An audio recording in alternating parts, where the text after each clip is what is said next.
Hi, in this video we'll learn how to check an object's attributes using the built-in dir function. We'll also see how to use the function to check what's in scope. Actually, let's start with the latter. We use the dir function with no arguments to check what's available in the current scope. First, let's define two variables, an integer num equal to 5 and a string text equal to hello.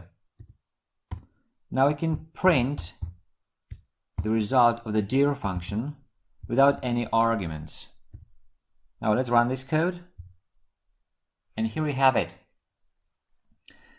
The names with the leading and trailing double underscores over here are special names which are available in our program without being explicitly initialized. But we also can see the two variables defined by us, num and text. So these are all the variables that are in scope. Okay?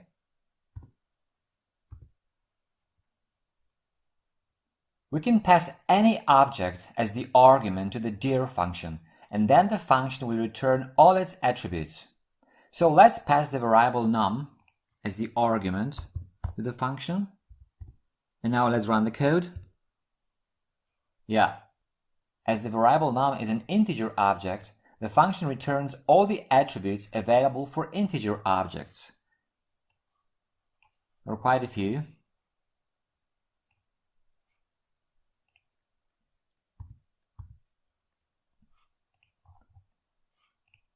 And now let's pass the variable text to the dir function. And as text is a string, we'll get all the attributes available for strings. Here we have all the attributes available for strings, like for example methods like strip, replace, find, format, split, zfl, translate, title, and so on. Instead of a variable, we can use the type as an argument. So if we're interested in all the attributes available for strings, we can also type str as the type, and the result will be the same. Here are all the attributes available for strings. And one more example, let's check all the attributes available for tuples. So tuple is another type, like this, and here are all the attributes available for tuples.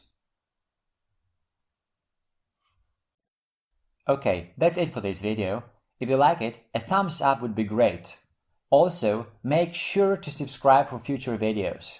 If you want to leave a comment or ask a question, you're welcome to do so. Thanks for watching.